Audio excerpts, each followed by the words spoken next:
Hello dear students, welcome to everyone. प्रिय विद्यार्थियों, कल की क्लास के अंतर्गत हमने मुख्य रूप से जो है प्लेटो का न्याय सिद्धांत देखा था। और न्याय सिद्धांत के अंतर्गत जो है प्लेटो अपने समय में प्रचलित जो तीन जो न्याय के सिद्धांत थे उनका खंडन करता है। एक तो न्याय का परंपरागत सिद्धांत था, और एक जो है न्याय का क्रांतिकारी सिद्धांत, और एक था कार्यकारण का सिद्धांत। ठीक है, तो डियर स्टूडेंट्स, उसके बाद में प्लेटो ने अपना न्याय सिद्धांत क्या किया, प्रतिपादित किया। और आज का जो हमारी जो क्लास रहेगी वो मुख्य रूप से प्लेटो के शिक्षा सिद्धांत के संदर्भ में रहेगी। डियर स्टूडेंट्स, जो शिक्षा सिद्धांत है प्लेटो जो उस समय एथेंस और स्पार्टा नगर राज्य की जो शिक्षा पद्धति थी, पहले प्लेटो दोनों का क्या करते हैं, अध्ययन करते हैं। और जो प्लेटो को जो उसमें कमियां नजर आई, जो बुराइयां लगी, उनको प्लेटो जो है छोड़ देते हैं, और जो अच्छा लगा उसको प्लेटो क्या करते हैं, ग्रहण करते हैं। ठीक है, तो आज हम बात करेंगे प्लेटो के शिक्षा सिद्धांत की। ठीक है, मोस्टली हमारा जो टॉपिक रहेगा वो क्या रहेगा, प्लेटो का शिक्षा सिद्धांत। प्लेटो का शिक्षा सिद्धांत। प्लेटो का शिक्षा सिद्धांत। ठीक है, तो डियर स्टूडेंट्स, मैं आपको बता दूं कि जो है रिपब्लिक का दूसरा और तीसरा भाग प्लेटो की महत्वपूर्ण जो कृति थी, कौन सी थी, रिपब्लिक। कल हमने रचनाओं पे बात की थी, तो प्लेटो की रिपब्लिक एक महत्वपूर्ण कृति थी। और रिपब्लिक का जो दूसरा व तीसरा जो भाग है, रिपब्लिक का दूसरा और तीसरा भाग किससे संबंधित है, इस शिक्षा से संबंधित है। किससे संबंधित है, शिक्षा से। ठीक है, कि रिपब्लिक का दूसरा और तीसरा जो भाग है वो शिक्षा से संबंधित है। ठीक है, रिपब्लिक प्लेटो की क्या थी, महत्वपूर्ण कृति थी। डियर स्टूडेंट्स, पहले जो है जो प्लेटो है, प्लेटो का जो मुख्य उद्देश्य था वो न्याय का पता लगाकर, किसका पता लगाकर के, न्याय का पता लगाकर, और एक आदर्श राज्य की स्थापना करना था। किसकी स्थापना करना था, आदर्श राज्य की। आदर्श राज्य की स्थापना करना था। ठीक है, आदर्श राज्य का हम प्लेटो के सिद्धांतों के अंतर्गत भी पढ़ेंगे आगे चल करके। प्लेटो के जो आदर्श राज्य का सिद्धांत था, इसके अलावा साम्यवाद का सिद्धांत, इससे पहले हमने न्याय का सिद्धांत देखा था। ऑलमोस्ट के रूप में हम जो है प्लेटो के शिक्षा सिद्धांत की बात कर रहे हैं। ठीक है, कौन से सिद्धांत के, शिक्षा सिद्धांत की। और प्लेटो का मुख्य जो उद्देश्य था कि न्याय का पता लगा करके और जो है आदर्श राज्य की क्या करना था, स्थापना करना था। प्रिय विद्यार्थियों, प्लेटो पहले जो है एथेंस और स्पार्टा की जो शिक्षा पद्धति थी उसका अध्ययन करता है। और आपको पता हो कि एथेंस में जो शिक्षा थी वो राज्य के द्वारा नियंत्रित नहीं थी। ठीक है, और बहुत महंगी शिक्षा थी। आम जो बच्चे थे वो शिक्षा से क्या हो जाते थे, वंचित हो जाते थे। जबकि स्पार्टा की जो शिक्षा पद्धति थी, स्पार्टा की शिक्षा पद्धति राज्य के द्वारा नियंत्रित थी। किसके द्वारा नियंत्रित थी, राज्य के द्वारा। ठीक है, और जो शिक्षा का जो प्रबंध करना वो स्पार्टा का जो है प्रमुख जो है राज्य का उद्देश्य हुआ करता था। और मोस्टली रूप में स्पार्टा को अपने पड़ोसी राज्यों से भय बना रहता था।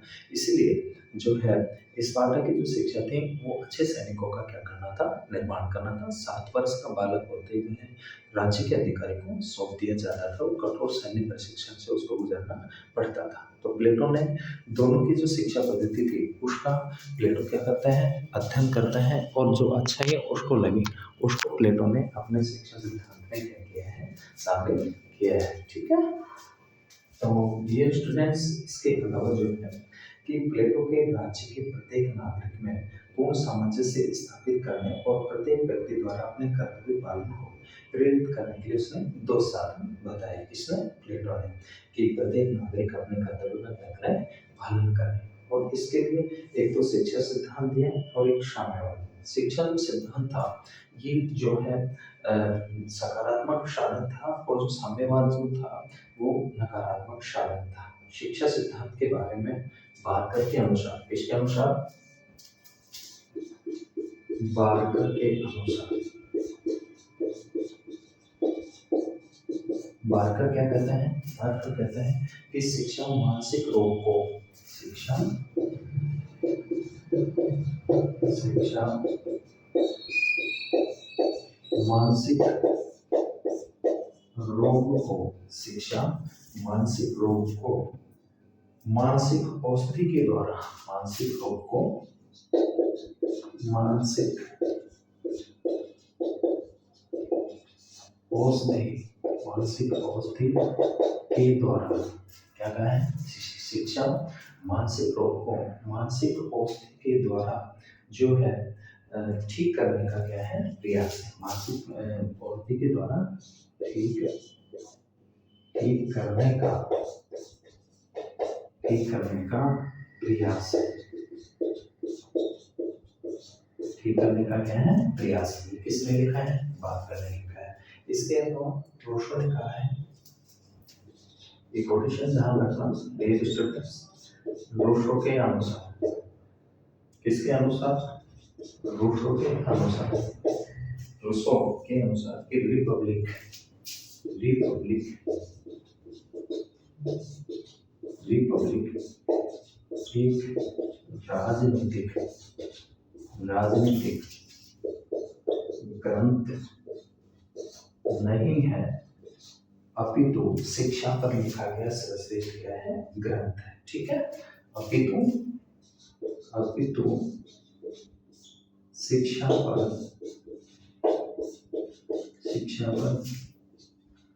लिखा गया, शिक्षा पर लिखा गया एक श्रेष्ठ ग्रंथ है। ये किसने बताया है? ये कहा है रूसो ने। ठीक है, रूसो क्या कहते हैं कि जो रिपब्लिक, जो प्लेटो का जो ग्रंथ है, वो एक राजनीतिक ग्रंथ नहीं होकर के बल्कि शिक्षा पर लिखा गया एक सर्वश्रेष्ठ क्या है? ग्रंथ है। ठीक है, इसके अलावा प्लेटो का जो शिक्षा सिद्धांत है वो एथेंस और स्पार्टा की शिक्षा व्यवस्था का क्या है?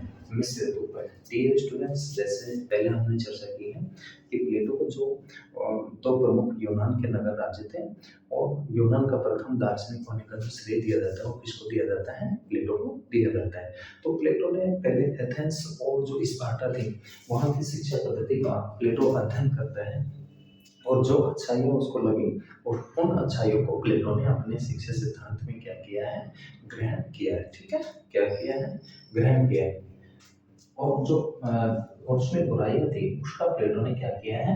खंडन किया है। ठीक है, तो मिश्रित रूप में एथेंस और स्पार्टा की शिक्षा का ध्यान रखना कि तो एथेंस व स्पार्टा की शिक्षा पद्धति का, एथेंस व स्पार्टा की शिक्षा पद्धति का मिश्रित रूप है। मिश्रित क्या है? रूप है प्लेटो का शिक्षा सिद्धांत। और जो है एथेंस की जो शिक्षा पद्धति थी वो निजी हाथों में थी। किसके हाथों में थी? निजी हाथों में थी, यानी राज्य की कोई ड्यूटीज नहीं होती थी, राज्य के द्वारा शिक्षा का जो है कोई प्रबंध नहीं किया जाता था। जबकि स्पार्टा की जो शिक्षा पद्धति थी वो राज्य के द्वारा क्या थी? नियंत्रित थी। और शिक्षा का जो प्रबंध का जो कार्य करता था वो कौन करता था? वो शासक किया करता था। ठीक है, कि प्रबंध जो किया जाता था वो राज्य के द्वारा किया जाता था। ठीक है, अब डियर स्टूडेंट्स, प्लेटो की जो शिक्षा पद्धति है उसको मोस्टली रूप में, प्लेटो की शिक्षा पद्धति को मोस्टली रूप में कितने भागों में बांटा जाता है? दो में। कितने में बांटते हैं? दो में। एक तो सैद्धांतिक शिक्षा और एक आती है व्यवहारिक शिक्षा, theoretical education and behaviour education. तो जो सैद्धांतिक शिक्षा है, प्लेटो ने शिक्षा का जो आधार रखा है वो आयु से रखा है। ठीक है, कि प्लेटो की शिक्षा सिद्धांत में आपका आधार रखा गया है। एक तो 6 वर्ष से लेकर के 20 वर्ष तक की जो शिक्षा है व्यक्ति की, वो प्राथमिक शिक्षा के अंतर्गत आएगी। कौन सी शिक्षा के अंतर्गत? प्राथमिक शिक्षा के अंतर्गत, जिसमें 6 से 18, इसको भी दो में बांट दें, और 18 से लेकर के 20 वर्ष यानी 2 वर्ष का जो है सैनिक शिक्षा। उसके बाद में आती है उच्च शिक्षा। कौन सी शिक्षा? उच्च शिक्षा। और उच्च शिक्षा जो है 20 से लेकर के 35 वर्ष की आयु तक, इसको तो भागों में बांटता है 20 से 30 और 30 से 35। डियर स्टूडेंट्स, मैं बता दूं कि 20 वर्ष की आयु पर प्लेटो जो है एक भौतिक परीक्षा की बात करता है। उसके बाद में 20 से 30 वर्ष की आयु पर एक परीक्षा, और उसके बाद में 30 से 35, और 35 के बाद में जो व्यवहारिक शिक्षा है वो प्लेटो की क्या होती है, प्रारंभ होती है। यानी 35 से लेकर के 50 वर्ष। प्लेटो कहता है कि जब व्यक्ति इन संपूर्ण शिक्षा जो है की अवधियों को पार करते हुए और जीवन संघर्ष के थपेड़े खाते हुए जब उसको व्यवहारिक नॉलेज हो जाए, ऐसे व्यक्ति के हाथ में राज्य की बागडोर को सौंपना चाहिए। ठीक है, राज्य की बागडोर को सौंपना चाहिए। प्लेटो की जो शिक्षा पद्धति है उसको मोस्टली हम दो भागों में बांटते हैं। एक तो कौन सा, एक सैद्धांतिक आता है और एक कौन सा आता है, व्यवहारिक। सैद्धांतिक जो शिक्षा है उसको भी दो भाग में बांटते हैं, एक प्राथमिक में और एक उच्च में।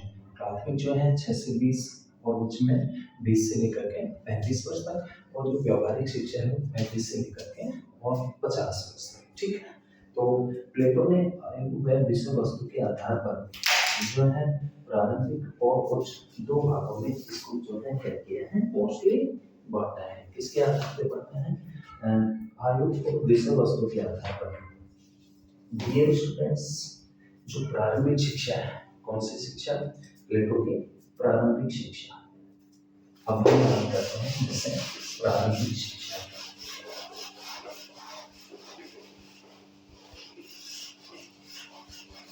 प्लेटो की प्रारंभिक शिक्षा, प्रारंभिक शिक्षा, प्लेटो की प्रारंभिक शिक्षा। प्रारंभिक शिक्षा के अंतर्गत प्लेटो कहता है कि प्रारंभिक शिक्षा का जो उद्देश्य है वो मनोवेगों व भावनाओं को, इसका जो उद्देश्य है वो मनोवेगों व भावनाओं को, मनोवेगों व भावनाओं को जो है नियंत्रित कर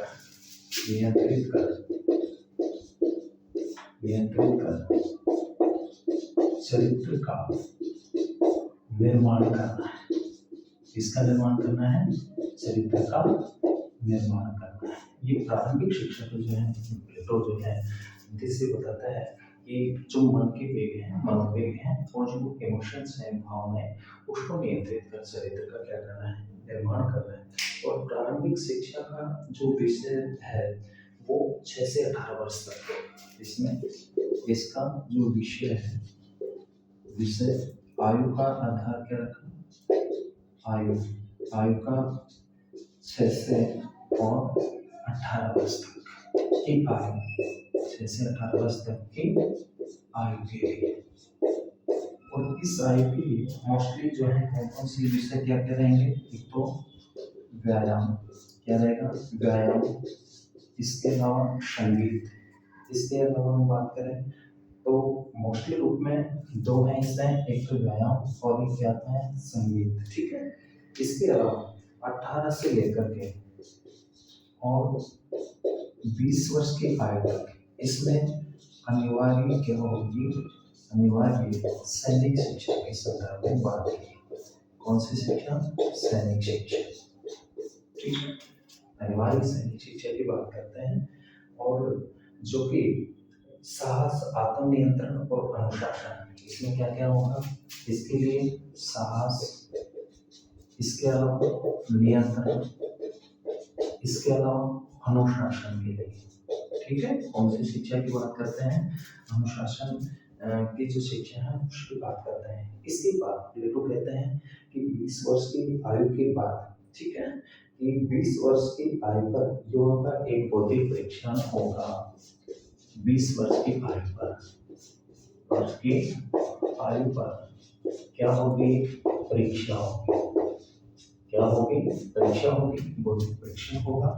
और जो इसमें उत्तीर्ण होगा वह व्यक्ति उच्च शिक्षा के लिए प्रवेश करेगा। यानी जो उत्तीर्ण जो व्यक्ति है, उत्तीर्ण वो उच्च शिक्षा में क्या करेगा, प्रवेश करेगा। उच्च शिक्षा में क्या करेगा, प्रवेश करेगा। ठीक है, उच्च शिक्षा में प्रवेश करेगा। तथा अनुत्तीर्ण जो फेलियर जो स्टूडेंट्स हैं, जो अनुत्तीर्ण हैं, वो उत्पादक वर्ग व सैनिक वर्ग का निर्माण करेंगे। इसमें जो क्या होंगे, कि 20 वर्ष की आयु पर एक परीक्षा होगी और इसमें जो उत्तीर्ण जो विद्यार्थी हैं, कौन से विद्यार्थी उत्तीर्ण, वो उच्च शिक्षा के लिए प्रवेश करेंगे, और जो अनुत्तीर्ण जो विद्यार्थी हैं, कौन से विद्यार्थी, अनुत्तीर्ण जो विद्यार्थी हैं वो सैनिक वर्ग, कौन सा वर्ग, एक तो सैनिक वर्ग और उत्पादक वर्ग, उत्पादक वर्ग का निर्माण करेगा। ठीक है, तो ये मोस्टली जो है प्रारंभिक शिक्षा के अंतर्गत है। उसके बाद में आती है उच्च शिक्षा। सेकंड जो स्टेप है, कौन सी शिक्षा, उच्च शिक्षा, हायर एजुकेशन। और जो उच्च शिक्षा है, उच्च शिक्षा के अंतर्गत जो है 20 से और 35 वर्ष, इसका तो आधार रखना कितने वर्ष का है, 20 से और 35 वर्ष तक की आयु तक, 35 वर्ष तक की आयु तक। ठीक है, 20 से 35 वर्ष तक की आयु तक। इसमें जो विषय रहेंगे 10 वर्ष तक की, 10 वर्ष तक तो क्या रहेंगे, 10 वर्ष तक कौन से सब्जेक्ट होंगे इसमें, एक तो होंगे गणित, ज्योतिष, गणित, इसके अलावा ज्योतिष, इसके अलावा नीति शास्त्र, गणित, ज्योतिष और नीति शास्त्र, तथा 5 वर्ष दर्शन और द्वंद्व की शिक्षा दी जाएगी।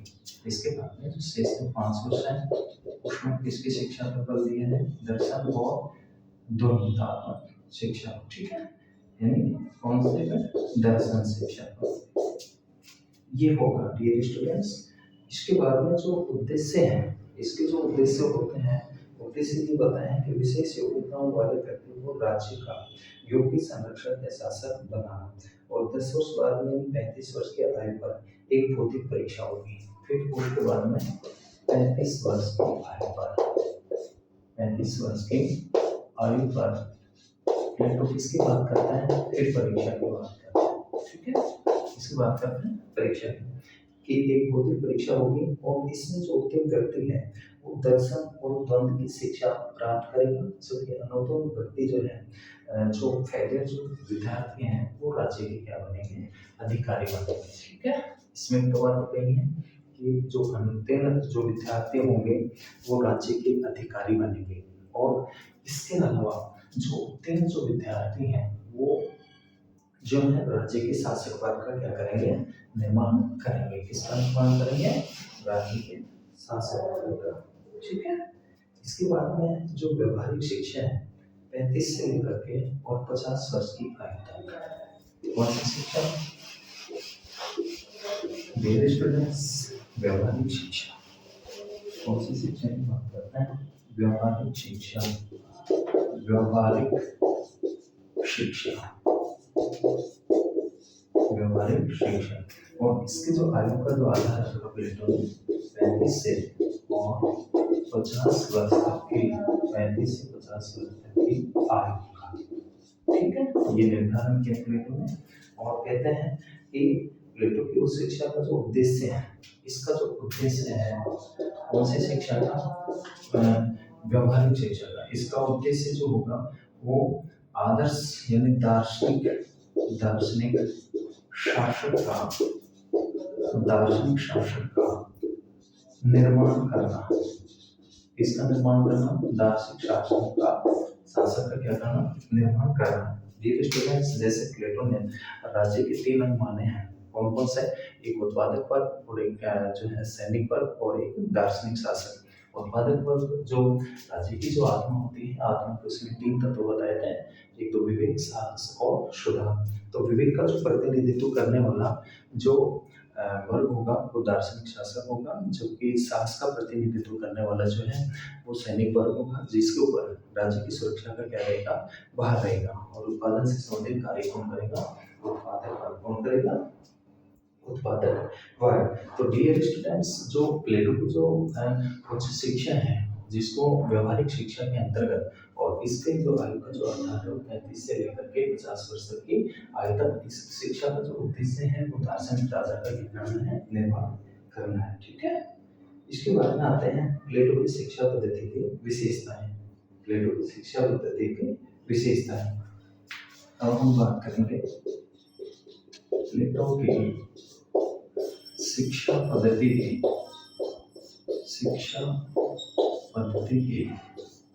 विशेषताएं। प्लेटो की शिक्षा पद्धति की विशेषताएं कौन कौन सी शिक्षा है? एक तो जो है राज्य द्वारा नियंत्रित। विशेषताओं की बात करें तो राज्य के द्वारा नियंत्रित व जो है अनिवार्य शिक्षा। अनिवार्य शिक्षा, ठीक है। अनिवार्य शिक्षा की बात करते हैं और प्रबंध किसके द्वारा किया जाए? राज्य के द्वारा। इस बात को कौन कर देता है? प्लेटो। और उन्होंने कहा कि शिक्षा राज्य के अधिकार में होनी चाहिए। इसके अलावा जो है स्त्री पुरुष के लिए जो है समान शिक्षा की बात करते हैं, ठीक है। समान शिक्षा, महिलाओं को जो है समान शिक्षा का क्या होना चाहिए? अधिकार प्राप्त होना चाहिए। यानी दोनों को जो है समान शिक्षा दिए जाने का इन्होंने अपने सिद्धांत में वर्णन किया है। प्लेटो से पूर्व जो है एथेंस की जो शिक्षा प्रणाली थी उसमें महिलाओं को शिक्षा पर जो है क्या लगा रखा था? महिलाओं को शिक्षा प्राप्त करने का प्रतिबंध लगा रखा था। लेकिन प्लेटो इस बात का समर्थन करता है कि स्त्री और पुरुष दोनों को समान रूप से शिक्षा दी जानी चाहिए। इसके अलावा जो है केवल संरक्षक वर्ग के लिए जो है शिक्षा शासक और सैनिक वर्ग के लिए, ठीक है। केवल सैनिक और शासक दो वर्गों की शिक्षा की बात करता है। एक तो सैनिक वर्ग के लिए, एक तो सैनिक वर्ग और एक शासक वर्ग के लिए, शासक वर्ग के लिए, ठीक है। जैसे उच्च शिक्षा 20 वर्ष की आयु परीक्षा की बात करता है, उसके बाद 30 वर्ष की आयु और उसके बाद 35 से 50 तक जो है व्यवहारिक शिक्षा की बात करता है। इसके बाद में प्लेटो की जो शिक्षा थी उसका जो उद्देश्य था वो मोस्टली रूप में क्या था कि व्यक्ति की जो है अंतर्निहित शक्ति का विकास करना, ठीक है। व्यक्ति की अंतर्निहित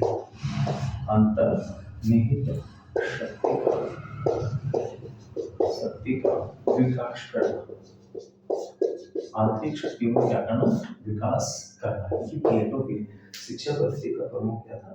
अंतर्निहित जो है शक्ति का विकास करना था। इसके अलावा प्लेटो की शिक्षा सामाजिक कर्तव्य परायण पर बल देती है। सामाजिक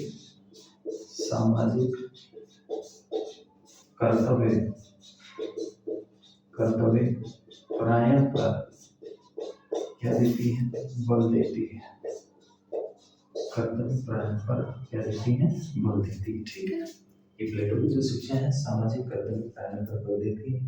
और प्लेटो ने सभी साहित्य और कलाकृतियों पर कठोर नियंत्रण का प्रस्ताव किया ताकि बुरे नैतिक प्रभाव से जो है क्या किया जा सके? बचा जा सके, ठीक है।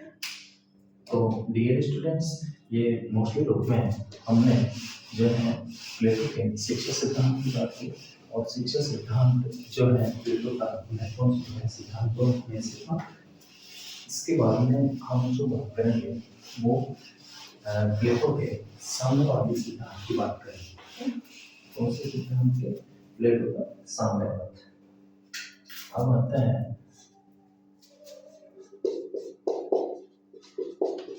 प्लेटो का साम्यवाद। प्लेटो का साम्यवाद। तो विद्यार्थी प्लेटो ने जहाँ शिक्षा के द्वारा आत्मा के विकास और पोषण के लिए उचित वातावरण तैयार किया, वहीं पर जो है व्यक्ति के संपूर्ण विकास में आने वाली बाधाओं को जो है बाधित करने वाले जो है बाधित करने के लिए साम्यवाद का यानी संपूर्ण विकास में आने वाली जो बाधाएं हैं उनको बाधित करने के लिए साम्यवाद का क्या करता है? प्रतिपादन करते हैं कि जो बाधाएं हैं उनको किस तरह से रोका जाए। तो प्लेटो ने न्याय पर आधारित आदर्श समाज की स्थापना की गई। आदर्श समाज जो होगा प्लेटो के अनुसार आदर्श समाज में इस पर आधारित, ये न्याय पर आधारित, इस पर आधारित, न्याय पर आधारित, ठीक है। इस पर आधारित, न्याय पर आधारित आदर्श समाज की स्थापना के लिए दो साधन प्लेटो ने बताए। कौन कौन से? एक तो राज्य नियंत्रित शिक्षा प्रणाली, दो साधन, एक तो राज्य के द्वारा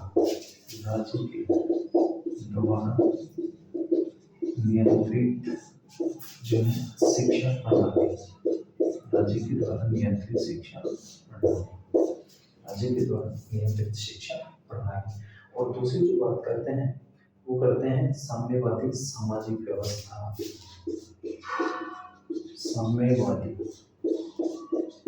सामाजिक व्यवस्था, साम्यवादी सामाजिक व्यवस्था दो की बात करते हैं। अब प्लेटो का जो साम्यवादी सिद्धांत है उसका जो मोस्टली जो उद्देश्य है, मुख्य जो उद्देश्य है वो ये था कि शिक्षा व्यवस्था के माध्यम से जो है जो निस्वार्थ, ठीक है, इसके माध्यम से शिक्षा के माध्यम से, शिक्षा के माध्यम से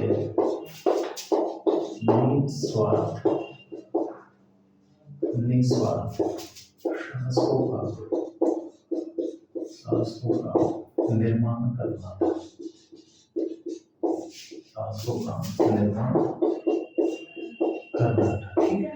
तो ये स्टूडेंट की शिक्षा के माध्यम से निस्वार्थ शासकों का प्लेटो जो है निर्माण करना चाहता था, जो और शासकों को सांसारिक आकर्षण, जो शासक वर्ग था और सांसारिक जो आकर्षण है, सांसारिक आकर्षण और चारित्रिक दुर्बलताओं से बचाने के लिए, आकर्षण व चारित्रिक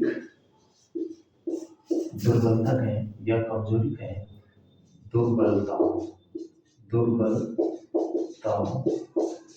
से उनको बचाने के, दुर्बलताओं से बचाने के लिए प्लेटो जो है साम्यवाद के सिद्धांत का प्रतिपादन करता है, ठीक है।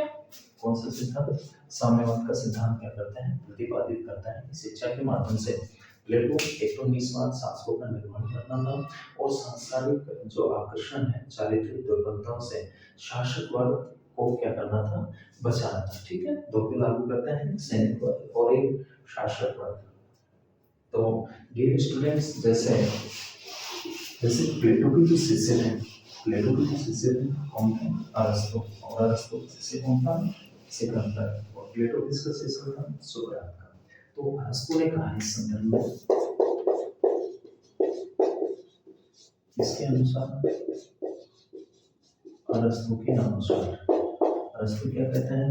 अरस्तु कहते हैं कि प्लेटो का साम्यवाद, प्लेटो का साम्यवाद आध्यात्मिक बुराइयों का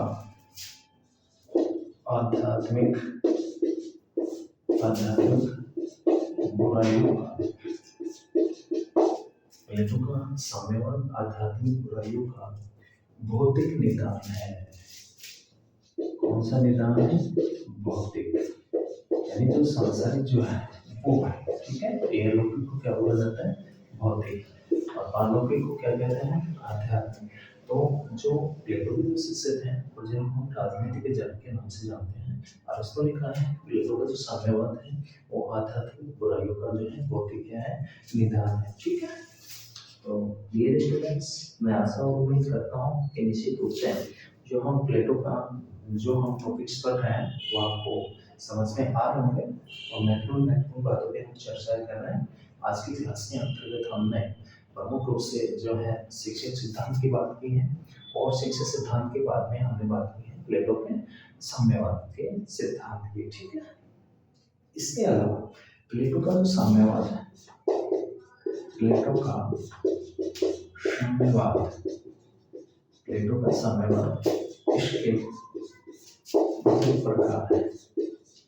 इसके कितने प्रकार हैं? दो प्रकार। ध्यान रखना विद्यार्थियों, एक तो संपत्ति विषयक साम्यवाद,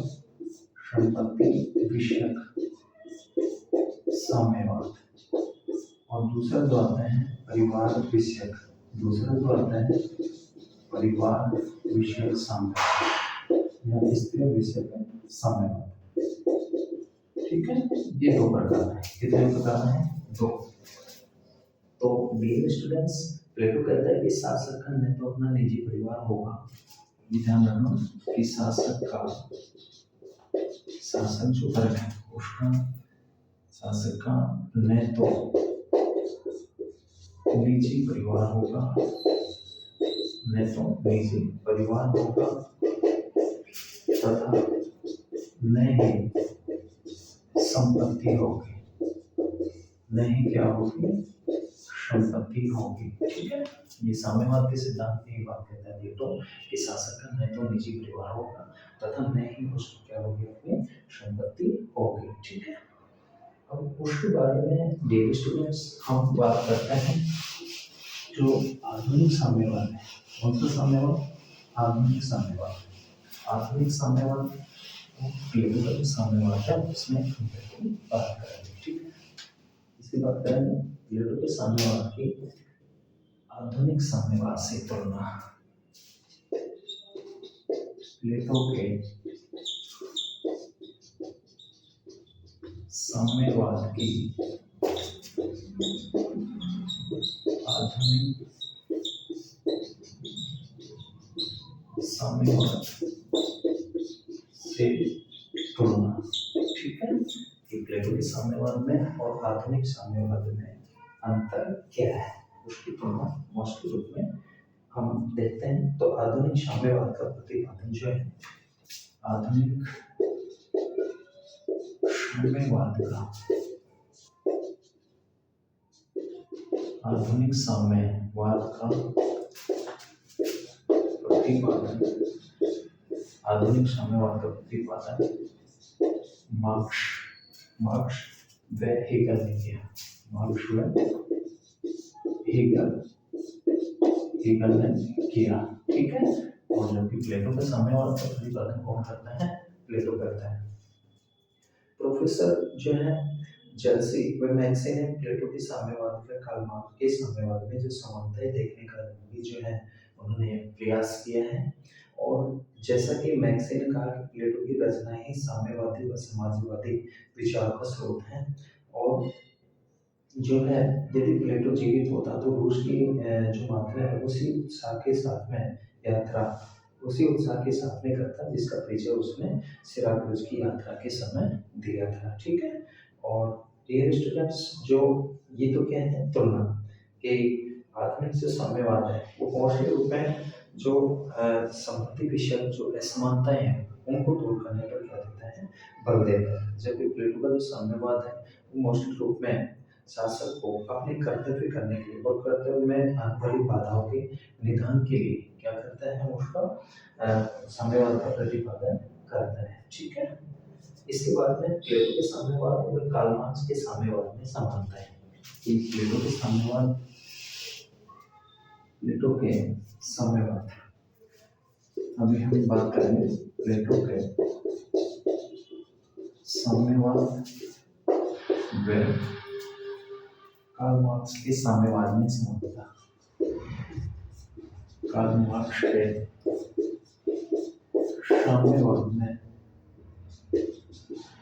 साम्यवाद में समानता। प्लेटो के साम्यवाद व कार्ल मार्क्स के, आपको पता है डियर स्टूडेंट्स मार्क्स वैज्ञानिक समाजवाद का प्रणेता था। नेक्स्ट क्लास के अंतर्गत हम बात करेंगे जिनको श्रमिकों के मसीहा के नाम से जाना जाता है और समाजवाद को वास्तविक धरातल पर लाने का जो महत्वपूर्ण जो कार्य किया गया मार्क्स को किसने किया? कार्ल मार्क्स ने, जिनका जन्म कहाँ पे होता है? जर्मनी में होता है 1818 में। ठीक है, तो मार्क्स के मोस्टली रूप में जो है 4 सिद्धांत थे, जिसमें द्वंद्वात्मक भौतिकवाद जिसने हेगल से ग्रहण किया था। इसके अलावा जो है अतिरिक्त मूल्य का सिद्धांत है, इतिहास की भौतिकवादी व्याख्या है और वर्ग संघर्ष का क्या है, सिद्धांत है। तो मोस्टली मार्क्स के 4 सिद्धांत माने जाते हैं। उनको जो है श्रमिकों के मसीहा के नाम से, क्योंकि मार्क्स एक ऐसा विचारक था जिसने 20वीं सदी में जो है केवल यूरोप में नहीं बल्कि मार्क्स के विचारों ने पूरी दुनिया में क्या मचा दी थी, हलचल मचा दी थी। और ऐसा कोई वर्ग नहीं बचा जो कि मार्क्स के विचारों से प्रभावित नहीं हुआ। तो आने वाली कक्षाओं में हम विस्तार से कार्ल मार्क्स के संदर्भ में बात करेंगे। तो अभी हम देख रहे हैं कि प्लेटो के साम्यवाद और कार्ल मार्क्स के साम्यवाद में समानता। ठीक है, तो जो है एक तो उद्देश्य की समानता, इसकी समानता उद्देश्य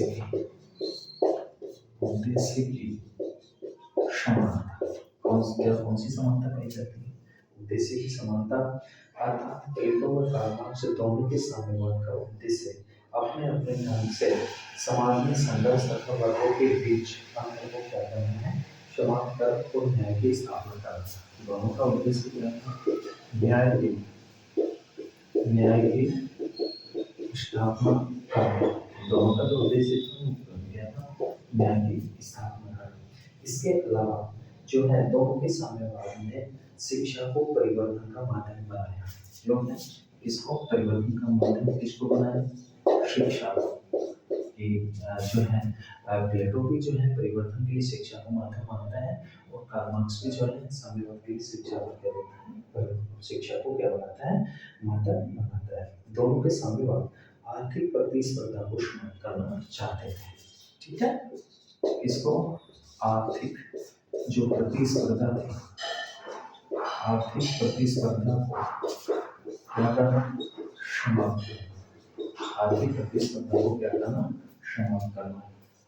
इसके अलावा दोनों के साम्यवाद की मान्यता है कि सामाजिक हित में व्यक्ति का हित निहित है, यानी समाज के हित में व्यक्ति का हित निहित है। सामाजिक हित में ही व्यक्ति का हित निहित है। सामाजिक हित में ही व्यक्ति का हित क्या है? निहित है। ठीक है, उसके बाद में जो है जैसे दोनों ने साम्यवाद जो है हम ये कहें कि सामाजिक हित में व्यक्ति का हित है, अर्थात दोनों ही व्यक्ति की तुलना में राज्य को प्रमुख माना है। इसके अलावा दोनों में समानता देखते हुए मैक्स ने कहा, यदि आज प्लेटो जीवित होता तो आधुनिक साम्यवादियों से भी प्रबल क्या होता? साम्यवादी होता। ठीक है, तो डियर स्टूडेंट्स, ये प्लेटो के साम्यवाद और जो मार्क्स है, मार्क्स के साम्यवाद के नाम तुलना करता है, तो ये जो है समानताएं देखने को मिलती है। तो उद्देश्य की समानता देखने को मिलती है कि न्याय की स्थापना करना था दोनों का, और परिवर्तन का माध्यम किसको मानते हैं? शिक्षा। इसके अलावा आर्थिक प्रतिस्पर्धा को समाप्त करना और सामाजिक हित में ही व्यक्ति का निहित जो है बताया, निहित बताया। ठीक है, उसके बाद में डियर स्टूडेंट्स, इसके बाद में हम बात करेंगे, ये तो हमने समानता की बात की, इसके बाद समानता। अब हम बात करते हैं असमानताओं की, जो है इसकी बात करते हैं असमानताओं की। असमानताओं या जो समानताएं, जो समानताएं ये असमानताएं हैं कि प्लेटो के साम्यवाद का जो उद्देश्य है वो राजनीतिक है। प्लेटो के साम्यवाद का, प्लेटो के साम्यवाद का उद्देश्य राजनीतिक है। प्लेटो के साम्यवाद का उद्देश्य क्या है? राजनीतिक है। क्या है? राजनीतिक, अर्थात एक राजनीतिक बीमारी का आर्थिक समाधान, जो कि मार्क्स के साम्यवाद का जो उद्देश्य था वो आर्थिक है, अर्थात एक आर्थिक बीमारी का राजनीतिक समाधान। ठीक है, तो प्लेटो का जो है साम्यवाद का उद्देश्य राजनीतिक है, और जबकि जो मार्क्स की बात करें तो मार्क्स के साम्यवाद का उद्देश्य जो है क्या है? मार्क्स के साम्यवाद का उद्देश्य क्या है? आर्थिक है। मार्क्स के साम्यवाद का उद्देश्य क्या है? आर्थिक है। ठीक है, क्या है? आर्थिक। इसके अलावा प्लेटो का साम्यवाद दो वर्गों तक सीमित है। प्लेटो का साम्यवाद जो है, प्लेटो का साम्यवाद दो वर्गों तक क्या है? सीमित है। प्लेटो का साम्यवाद दो वर्गों तक क्या है? सीमित है, जिसमें संरक्षक वर्ग कौन सा वर्ग आता है? संरक्षक वर्ग। कौन सा वर्ग? संरक्षक वर्ग। डियर स्टूडेंट्स, संरक्षक जो वर्ग है किस किस को शामिल करता है? एक तो सैनिक वर्ग को, और एक जो है दार्शनिक शासक। ठीक है, तो ये केवल दो वर्गों तक सीमित है, जबकि आधुनिक साम्यवाद पूरे समाज पर लागू होता है। कि जो आधुनिक साम्यवाद है वो पूरे समाज पर क्या होता है, लागू होता है, पूरे समाज पर लागू होता है। ठीक है। इसके अलावा प्लेटो के साम्यवाद का आधार भौतिक प्रलोभन है और प्रकृति वैयक्तिक है, जबकि मार्क्स के साम्यवाद का आधार सामाजिक बुराई में क्या है, वृद्धि है।